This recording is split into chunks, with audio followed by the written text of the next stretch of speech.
As Alex mentioned as well, this is an original talk. So this audience, this will be the first time that anyone has heard it. So it's my pleasure to deliver it on this Remembrance Day, as fitting as it is. So here we go. The title: From Platform to Battlefield, Toronto's Railway and Canada's World War Soldiers. So as Alex alluded to in that short bio, my background as a historian, as a museum professional, has primarily been in military history, more specifically Canadian military history in the First World War. I've been doing this since before I was in grad school. This was my subject, and I think that's the great thing about rail history as it meets with military history is there's quite an intersection between the two. And there's therefore a lot of great content and a lot of great human stories to explore within that scope. So that's what I'll be exploring today as part of my talk. So this talk, it's about local history. Um, there's going to be a strong thread through, of course, of Toronto, the places within significant to the war effort. But I just want to say a few words before I kind of get into that local aspect, and that is sort of the national story of all of this. So my interest in rail and military history, as Alex said, it really began with the efforts of the Canadian Railway troops of the First World War. I thought they had been very underappreciated for the effort that they had contributed to Canada's war effort. And as we looked at it a little more closely, what I found was, the CEF, the Canadian Expeditionary Force, they possessed many experienced railway personnel because of Canada's creation and maintenance of long railways, which of course tied the Dominion together. And they themselves were composed primarily of former employees of the Canadian Pacific Railway, the Grand Trunk Railway, the Canadian Northern, and etc. And like it was such a significant effort on the Western Front that after Vimy Ridge in April 1917, the Canadian Railway troops actually took over all construction and maintenance of the light rails across the Western Front. So it really was an outstanding contribution. But that's not the story that I'm covering today. We won't be talking about the Western Front, but rather what happened in Canada, and more specifically in Toronto. So just so we can follow along, it'll be a tight 1 hour start to finish, including questions. So as you can see my content, I'm going to talk about a little bit of the background of railways in the military, Toronto in 1914, which is really kind of the most important point in time to this story. I'm going to talk about Union Station as it sort of intersected with Toronto's rail network and the Toronto's railway lands. Then we're going to kind of really dive into the meat of the subject, and that is the First World War. I'm not going to pound into the Second World War at all during this talk. I think that'll be a sequel talk sometime in the future because there's really enough here for the amount of time that we have. And within that First World War story, I'm going to talk about how we were able to move so many tens, if not hundreds of thousands of people across rail and millions of tons of war materials, munitions, and supplies in addition to the people. And then, fittingly, being Remembrance Day, we're going to end with a bit of the legacy and the remembrance of all of this and how it still shapes our history. So stay tuned. So, for the background, well, railways have been widely used by militaries to mobilize and transport human and material resources since about the mid 19th century. So, before the innovation of transportation by rail, the movement of troops, munitions, and supplies could take many months to assemble and arrive at the front. Military assets were slogged by foot, by horse, or by wagon over all terrains and climates. The speed, the efficiency, and the relative protection provided by rail would forever alter the scale and the potential impact of organized warfare. So by the 1850s, many of the European powers had begun to discover the efficiency and speed which they could gain from rail, to move their men and resources over greater distances. One of the earliest examples where rail played a direct role in the outcome of battle was during the Crimean War. So in Crimea, the British Army was able to leverage the Grand Crimean Central Railway to reliably supply and resupply its troops during the siege of Sevastopol, which was the decisive chapter of the war. It was a siege lasting 11 months. Two of the cannons, by the way, which were captured at Sevastopol, were gifted to Toronto by Queen Victoria, and they still remain on public gallery outside the Queen's Park Legislature. So if you've ever seen those two massive cannons out by the West Entrance, that's where they come from. So one other example before we kind of move on here is that I would say during the American Civil War was perhaps the first large-scale wartime example where railways were exploited extensively by both sides and to devastating results, which was really foreshadowing the impact that rail would have in the conflicts of the 20th century.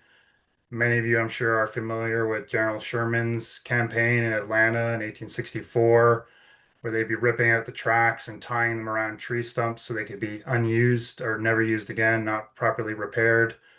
And it really was a lot of hardship, which sort of lent to the importance of rail in terms of connecting not only military supplies, but for civilians as well. This really quick, this is one of those Russian cannons, which is a 68 pounder outside the legislature in Toronto. So fast forwarding 20 years here after the end of the US Civil War, and this brings Canada into the story. So the first time that the Canadian government effectively mobilized its troops by rail was in March 1885 as a part of its effort to suppress the Northwest resistance in Saskatchewan.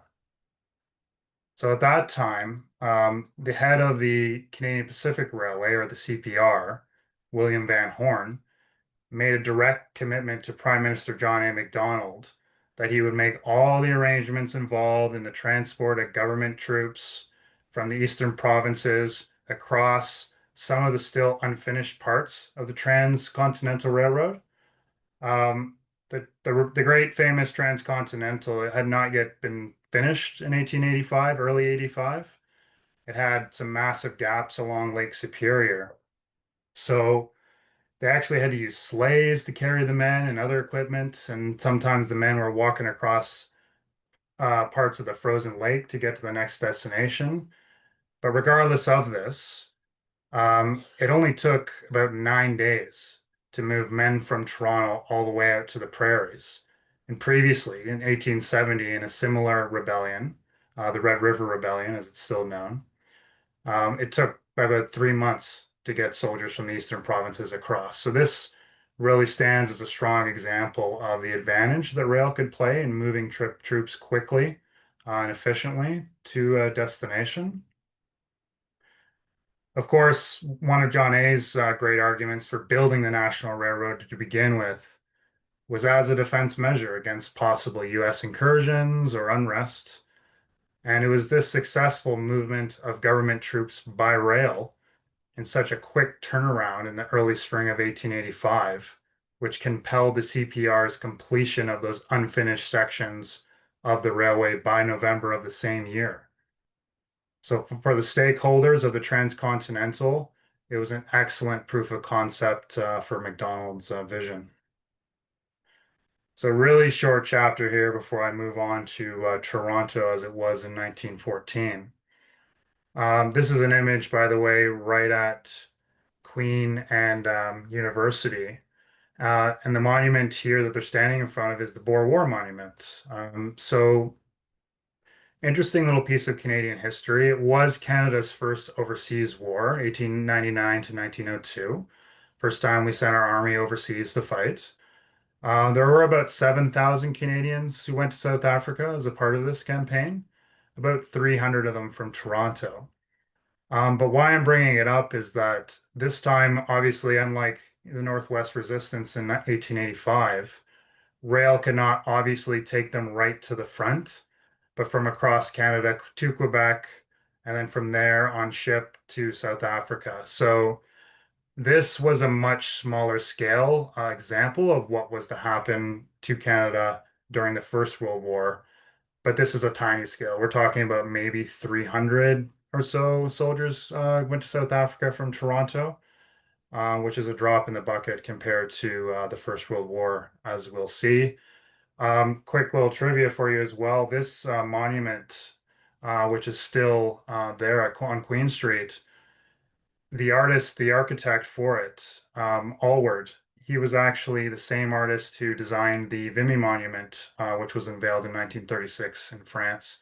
And this monument in Toronto helped him to win that commission in Vimy. All right, so we're zeroing in now, really trying to set the stage. And what I would say about this, it's a great map here. It's a 1914 dated map of pre-amalgamation Toronto.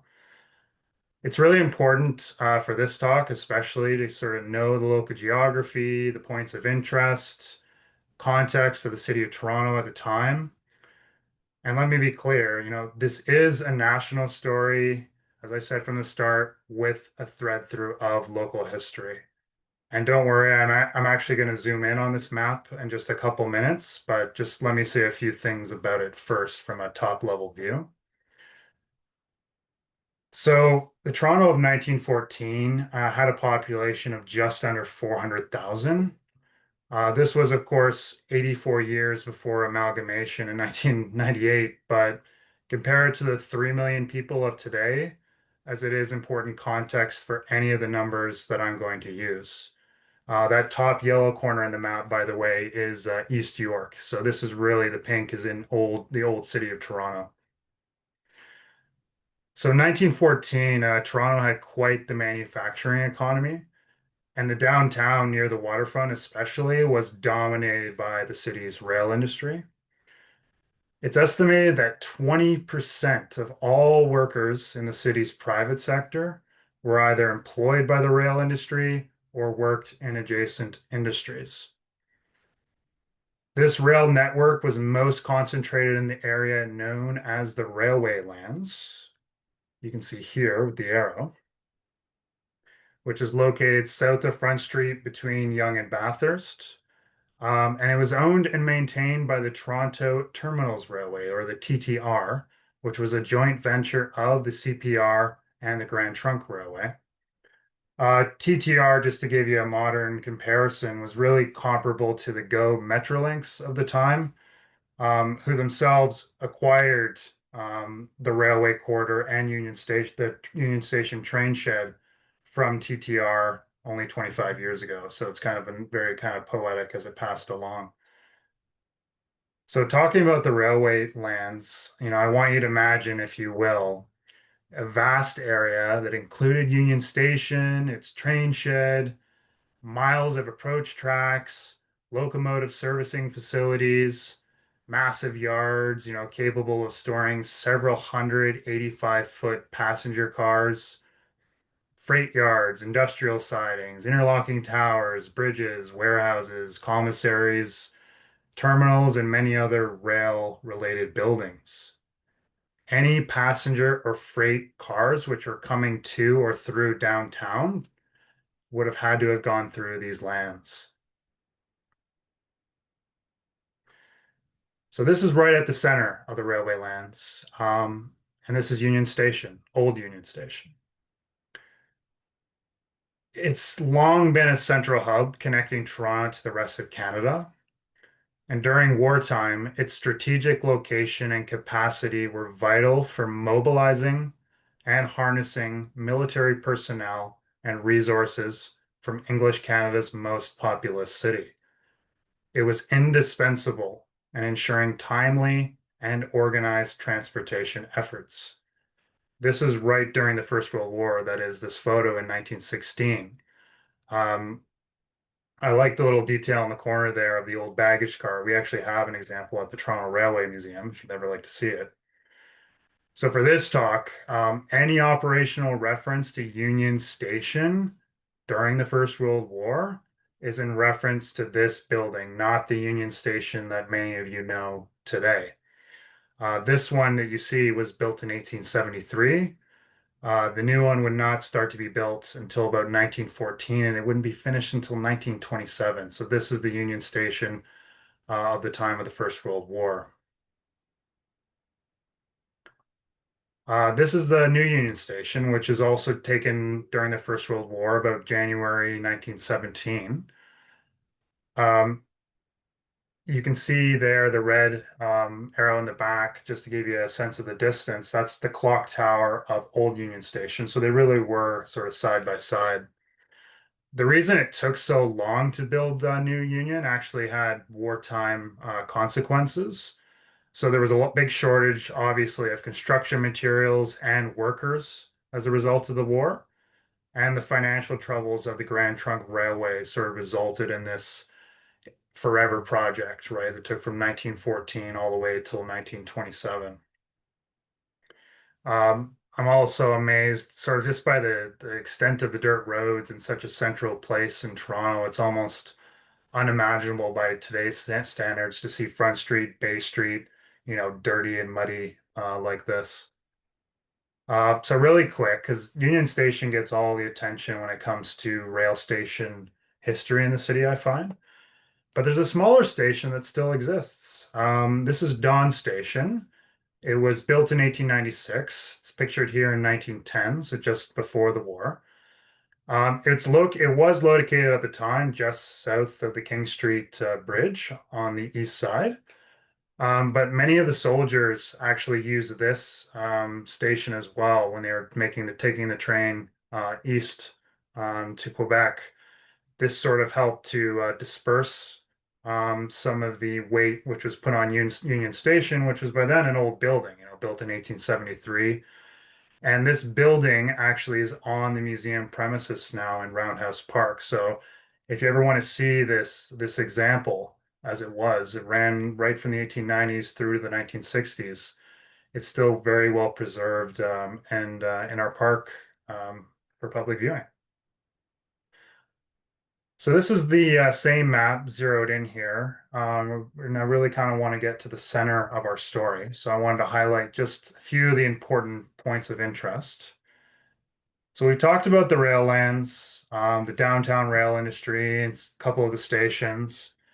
But I also wanted to acknowledge the military presence in 1910's downtown Toronto.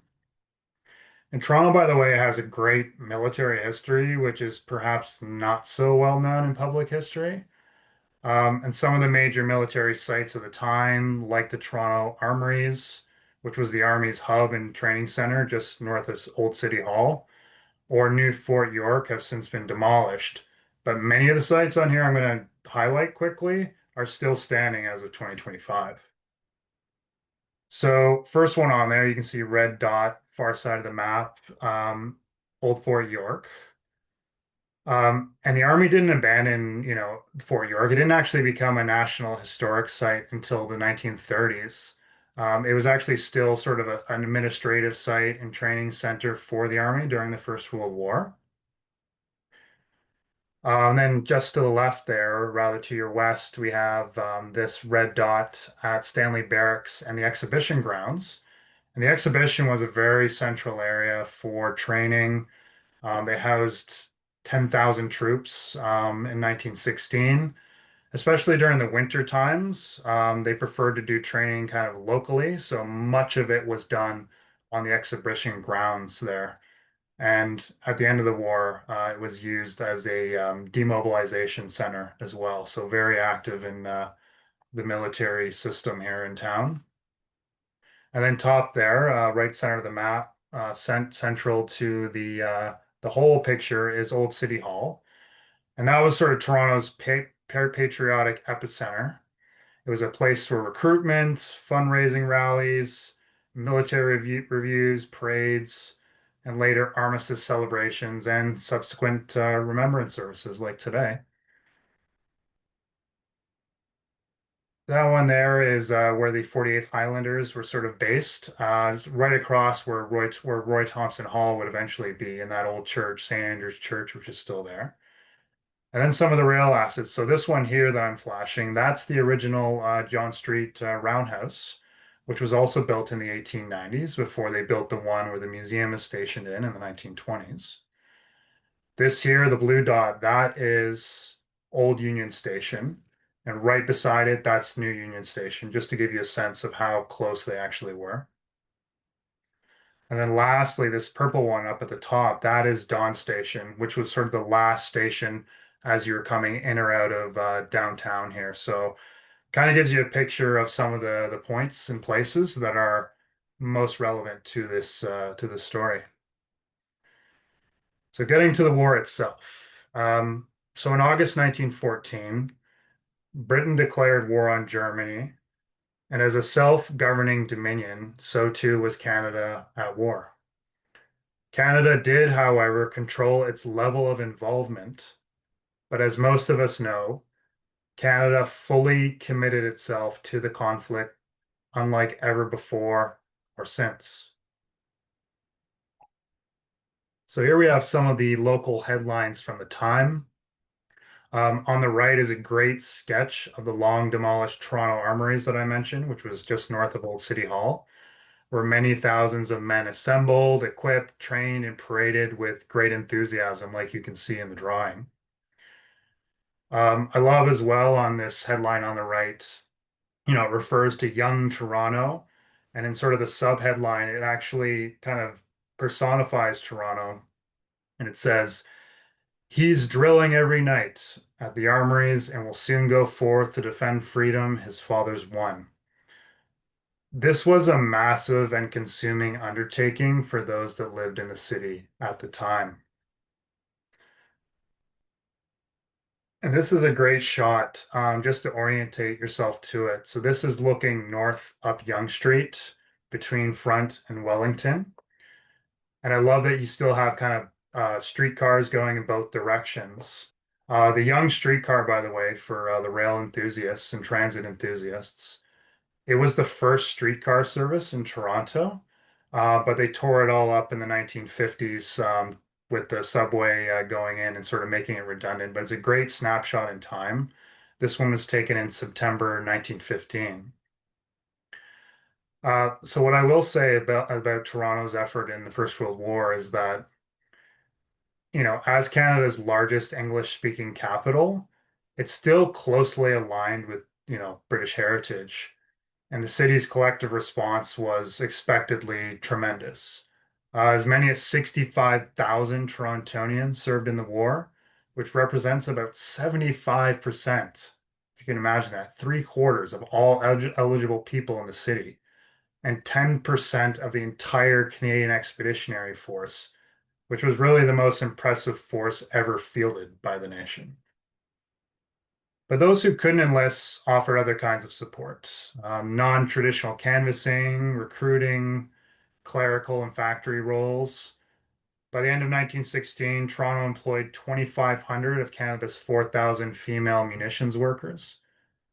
The city of Toronto also donated police horses to the army, and city council ensured every serving member who came from Toronto for $1,000, which is a death benefit which would go directly to their families.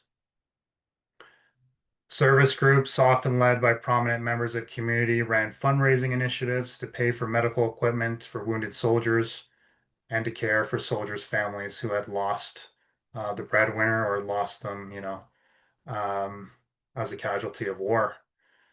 So Toronto was all in other words, and the logistics of moving people, equipment, and other resources from Toronto and onward to the front would fall to the Canadian rail companies. What you're seeing here is inside one of the train sheds at Old Union Station. And I want you to pay close attention to this one because the one after is going to be a great dichotomy of this is the train shed on a normal day, a normal level of passengers. The next will be in August of 1914. But before I show you that one, I sourced this great quote, which was published by Canadian National just after the war in the early 20s. And they talked about their role in the war as such. All of the Canadian railways were absolutely new to the work of military transport in any serious fashion. There were no precedents to guide them. The demands made on their resources were unexampled and were often made by men with an excusable ignorance of the operating capacity of our Canadian lines, the real work of mobilization, particularly speed, was usually a vital consideration, second only to safety. And at all times, all preparations had to be conducted with the greatest secrecy. It really captures, I think, what the rail companies were up against and the important role that they had to play in this. So this 1873 station was often overwhelmed by the amount of baggage that was carried by Torontonians on a good day. So the demand to move tens, if not hundreds of thousands of people and millions of tons of munitions and supplies through Toronto was quite the logistical challenge.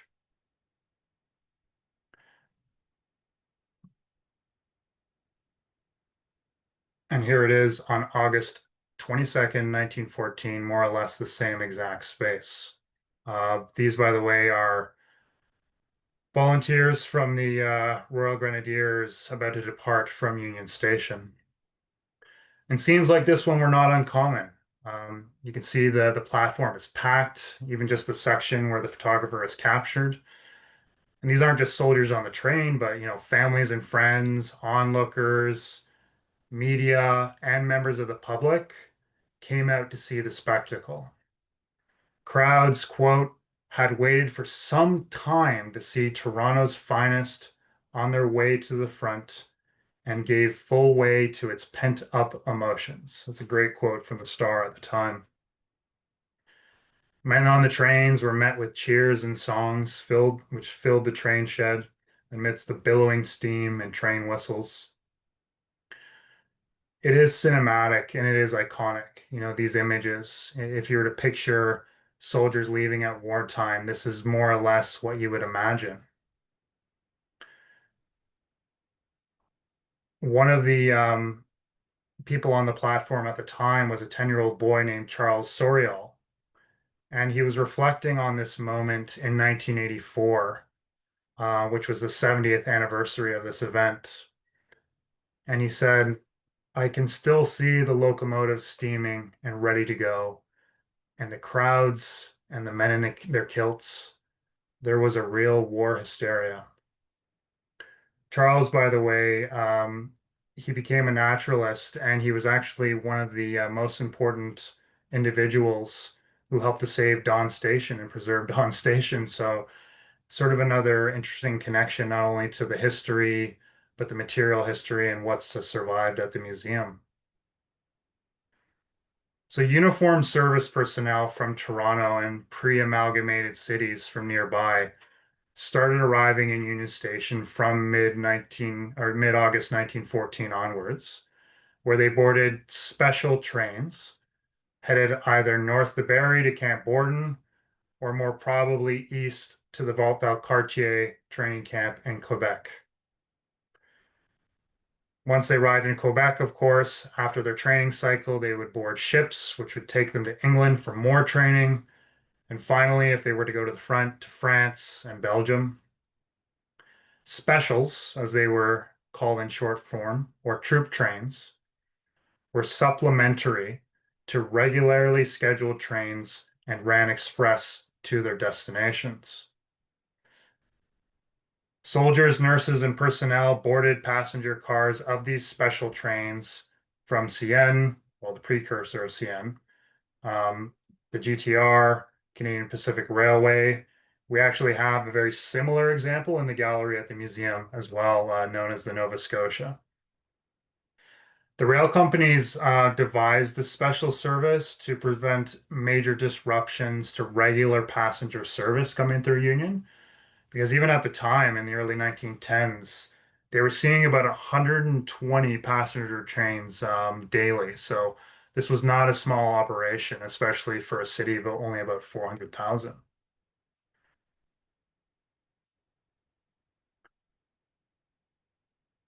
In total, there were just over 1,500 of these special trains, which operated from 1914 to 1919. And just before I transition, another great quote from the Toronto Star at the time. The author is describing the scene. He describes it as heartbreaking farewells at the station. It's more of an editorial, I suppose. And he says, women with tear-stained faces, cheering men, and brisk, eager soldiers formed today when more than 1,500 men from city regiments left for Valcartier. The Toronto fighting men made all preparations to leave the city, and so efficient was the organization that the entire body moved out without a hitch, with a quietness and quickness that would have done credit to British regulars.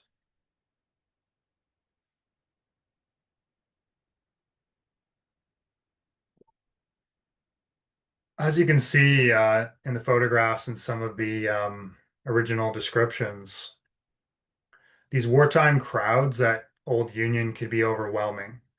The rail companies had to improvise to manage the load.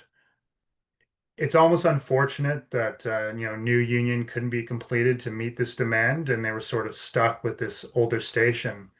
But as you can see in this photograph here, trains were sometimes boarded well outside of the sheds, like right onto the tracks. You can actually see New Union Station in the background there with the beams exposed, just to give you a sense of how far ahead the train was and how they were trying to use as many tracks inside and outside the station to kind of disperse some of the crowds and to make sure this was moving along in an orderly way.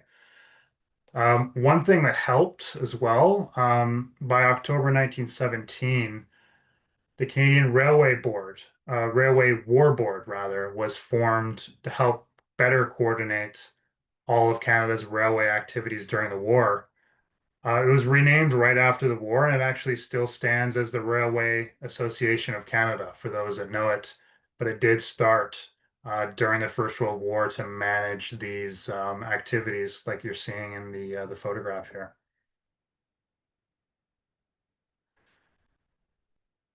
So we've talked about the process of moving people, personnel through Toronto.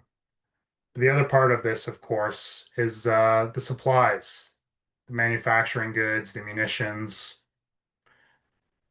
So during the war, Canada's manufacturing industry, primarily located in Ontario, transitioned from minimal munitions production to hobbyists and militias to supplying approximately one-third of the ammunition and half of all the shrapnel utilized by the British forces.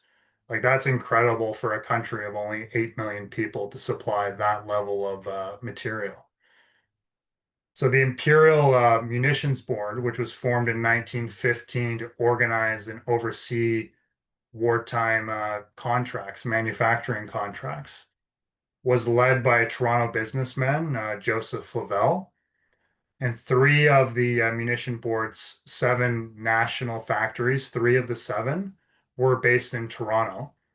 The three big ones were the British Acetones Toronto Limited, which was the British Empire's largest provider of explosive cordites. You actually can see it here in the photo. You might recognize the building.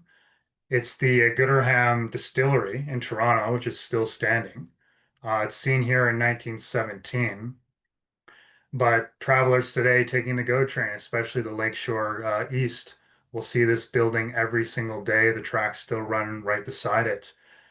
It's just amazing that the building, it was a distillery, but it shifted production during the war from whiskey to chemicals and compounds needed for war production, specifically explosives.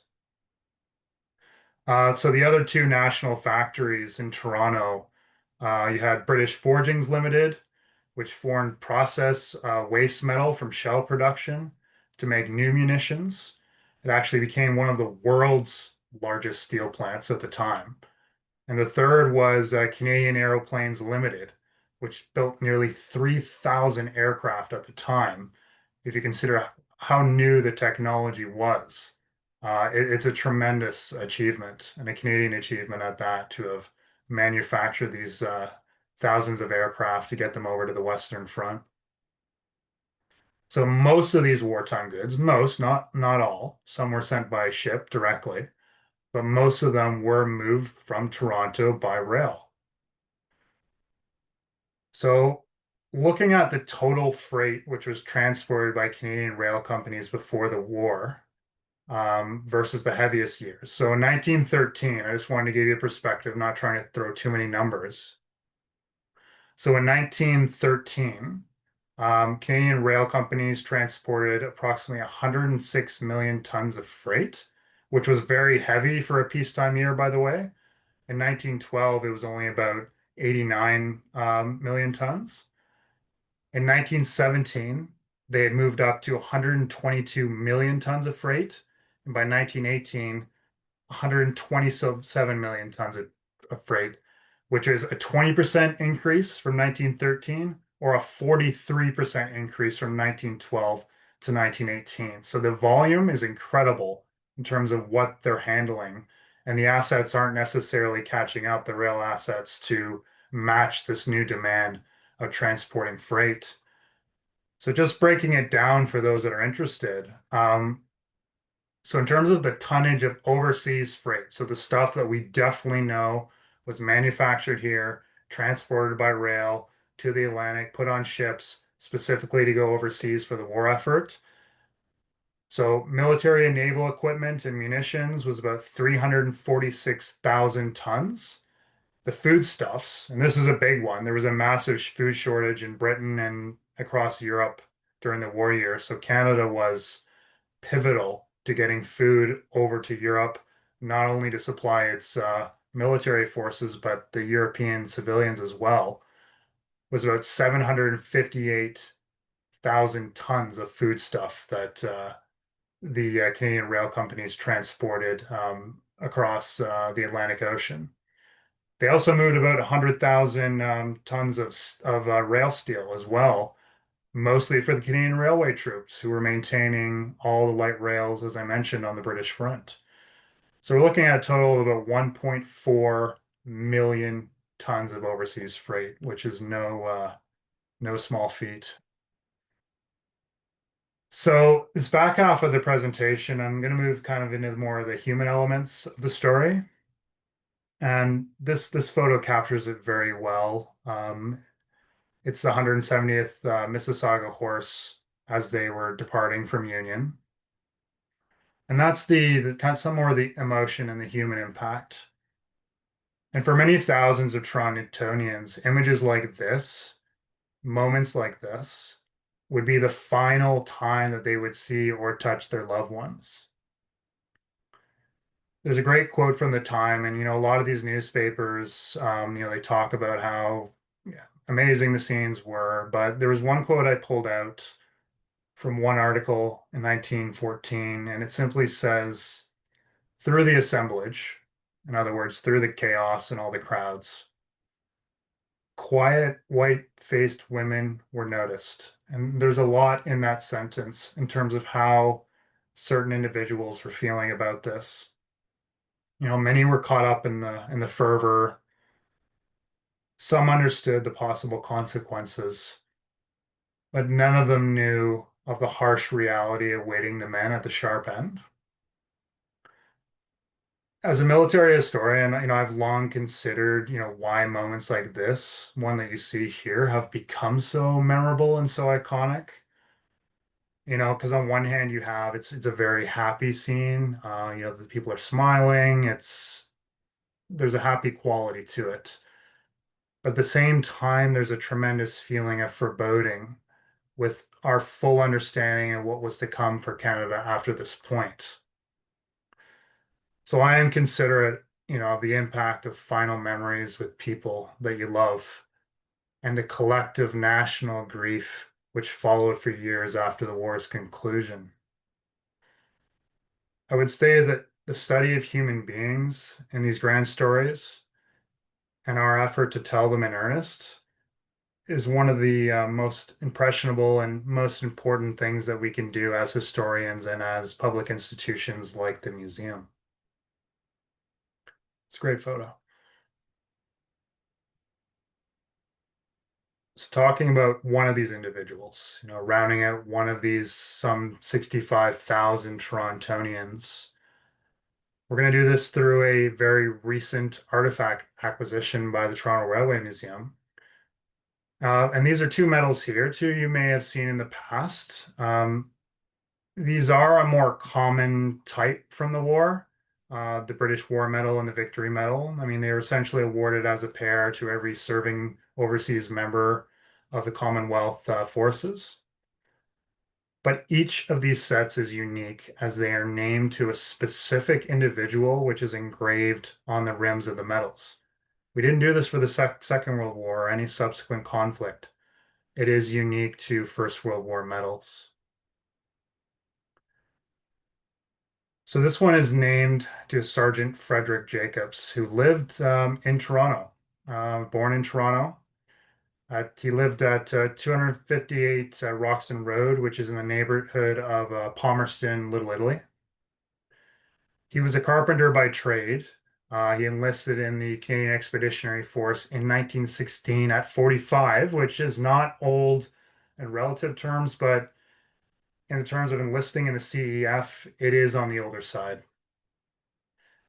And this actually has a double special meaning for the Railway Museum, as not only was Jacobs a Torontonian, but he also served in the Canadian Railway Troops right until the end of the war, which makes it specifically valuable to us. And though Jacobs survived the war, he was discharged in February 1919 with a medical condition known as myalgia and debility, which, in truthful terms, is meaning that he was utterly spent and worn out from everything that he had accomplished from 1916 through to the end of the war. He was pushing 50 at this point as a sergeant in the Canadian Railway Troops. Much of his work would have been very physical, and there was a very high demand on the railway troops overseas. So it's these individual stories like this that we aim to tell at the museum, and we will in the months and years to come. Getting to the final points here before I wrap up, and that is fittingly the final part that the railway had to play in the First World War was during demobilization or getting men and women back home to Toronto. So demobilization after the war started basically right at the start of 1919, January 1919, which in some ways, ironically, was a greater logistical challenge than getting the soldiers back over, especially for the CEF. There were many controversies over who got to come back first, who was going to stay in the Siberian campaign, were units going to be sent back whole or dismantled? And then each person had to fill out over 30 forms. It was a very tedious and arduous process after such a difficult time that the men and women just really wanted to come home as quickly as possible. But for the railway companies, it did not require the same levels of secrecy as getting people over there. The public crowds had waned. The Railway War Board was helpful, and the rail industry had built up a system over 4.5 years of war, and were now much better equipped to manage the hundreds of thousands of people coming back home. And how they did it was basically in reverse order of how they brought them east to begin with. So once soldiers made it back across the Atlantic Ocean, they boarded trains heading west. Most of these demobilization trains, which were also specials, stopped in Quebec to save time on returning empty trains, and personnel would then transfer to more specific trains to their destinations from there. So the movement of troops from Halifax westward was very efficient. In a word, it was very efficient. I'll give you one example. So on July 8th, 1919, kind of right in the middle of demobilization, 542 Torontonian soldiers disembarked from the Olympic at 7:15 a.m. And they were on the special train number 1593 headed back for Toronto by 9:40 a.m. So it really is a testament, I think, how far the rail industry had come in building up a system to better manage the crowds and the necessities of getting soldiers across Canada. The reception, of course, of veterans coming home to Union Station and to exhibition, like you see here, the 48th Highlanders, a very prestigious Toronto regiment getting off the train. The reception was, warm. Soldiers returning. You don't see the same level of crowds as when they were departing. I think the war's exhaustion and the grief and just how this was structured in terms of demobilization, sort of staggered over time, really sort of changed the way that people were responding or showing up to greet the soldiers. But there were still families there to see them. There's many anecdotes from the soldiers of fellow soldiers who had already returned to Canada, perhaps from injuries, who greeted them as well. It really was quite a scene, for those who returned, and I'm sure the relief, more than anything else, was the strongest emotion of all. For your interest as well, as I said, about 1,500 special trains to move soldiers across to the eastern provinces. There were about just over 650 specials bringing them back during demobilization. So fittingly, as this talk falls on Remembrance Day, I also wanted to mention that it's the centennial of the unveiling of Toronto's cenotaph, which happened on November 11th, 1925. And you see it here on that very day in the photo. It's an excellent cenotaph. There was a lot of thought put into it.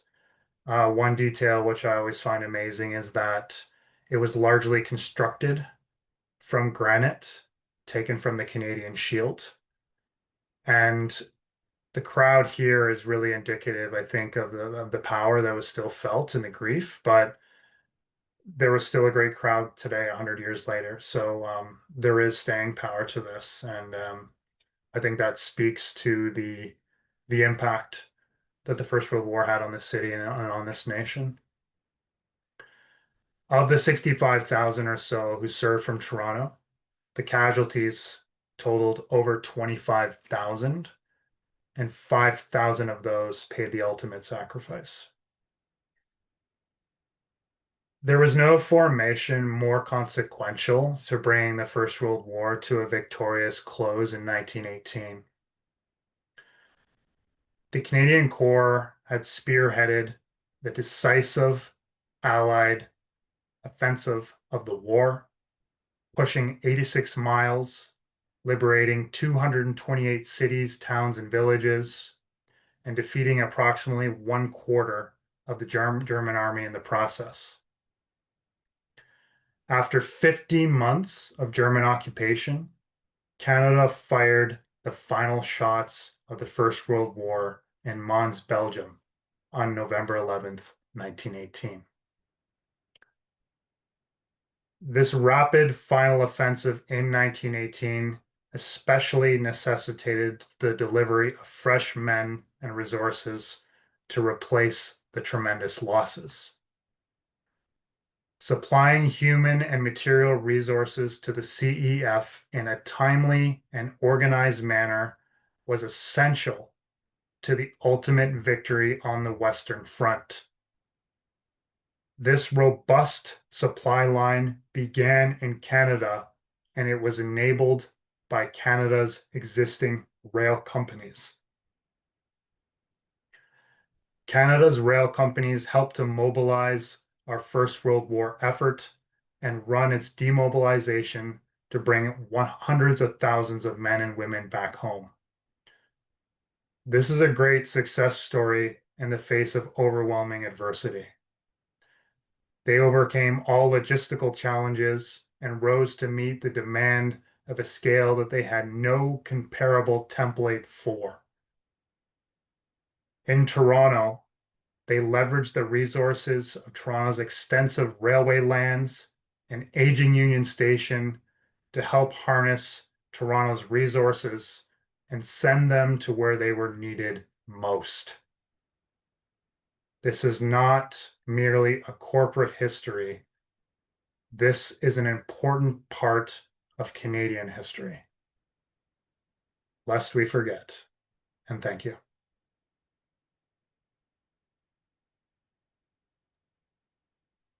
Thank you, Ryan.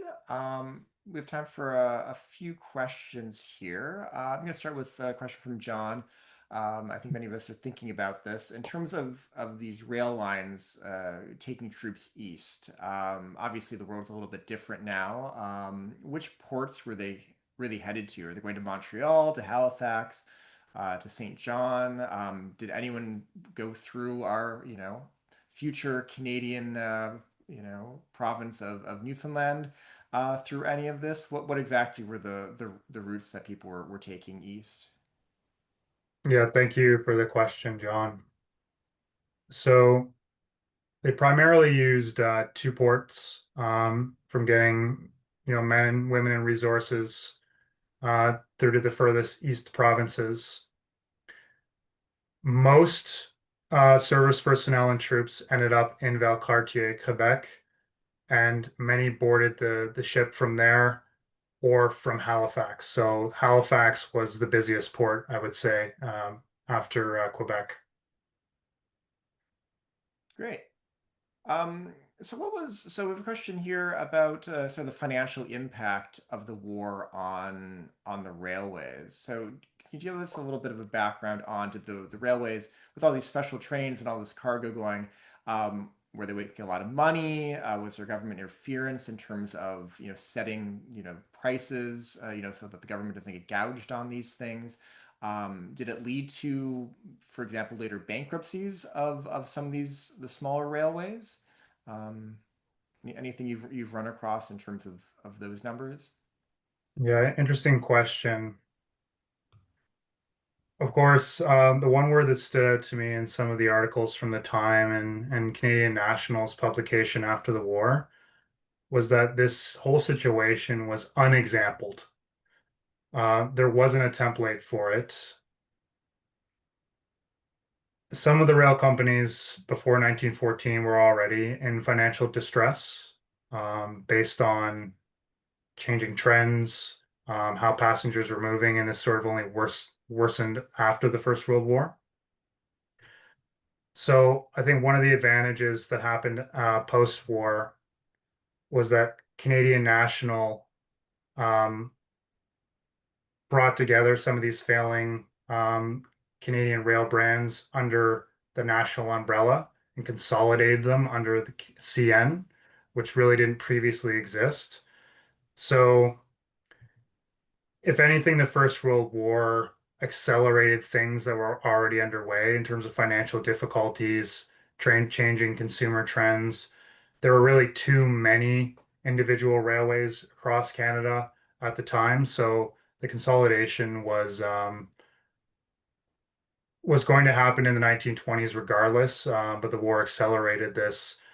And especially some of the smaller companies like Canadian Northern and Grand Trunk to an extent, they were really gassed after the First World War. The rail companies leveraged a lot of their resources and put it on the line for the government to move these troops forward. It was the thing to do. Obviously, some made money, but overall, it was not a financial improvement or an advantage during the First World War for the rail companies to have done all of this. There's many publications after the fact, I think, as a like, we did things, we actually really contributed to this, and it was financially difficult for us to do so. So there was a lot of this, not propaganda, but information to the public that the rail industries wanted those to know that this was done. They did things the right way, and it wasn't always to their financial gain. Great. Well, so we're reaching 8 o'clock, but I want to end with maybe one more question here. And feel free to put in more questions.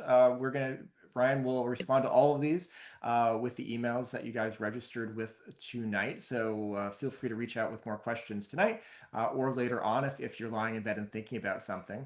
But there was a great question about sort of if we want to start over at the beginning with that first photo that you had of the troops on the Western Front, and there's a big round object they're hauling. Do you know what's actually happening in that photo? Yeah, thank you for the question. It's a People were great paying photo. attention.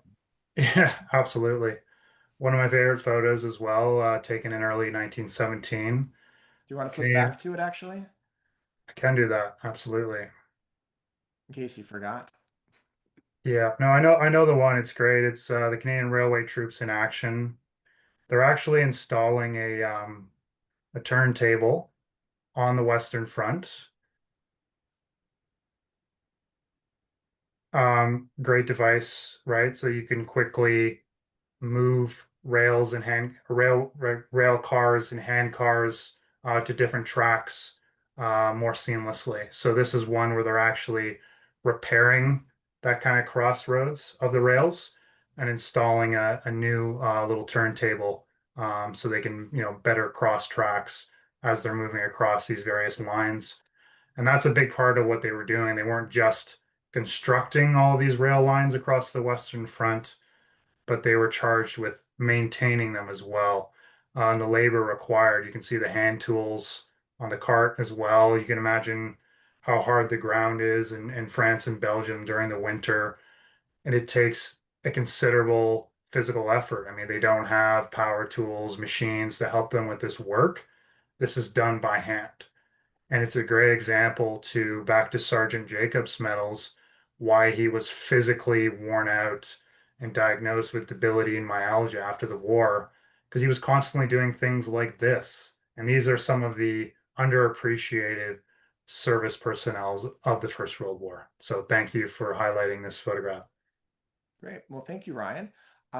Just a reminder to everyone that this talk was recorded. We will have it up on our YouTube channel, hopefully within a few days. One of our team members does a few edits, gets it all up on YouTube, in case, you know, gets that all launched. So once that's ready, we will have a link available on our social media and also in our December newsletter. So we will share that out with everyone, or you can go to our Toronto Railway Museum YouTube channel, and that's where you can find that. So we will answer all these other questions. I'll send them along to Ryan. So thank you so much.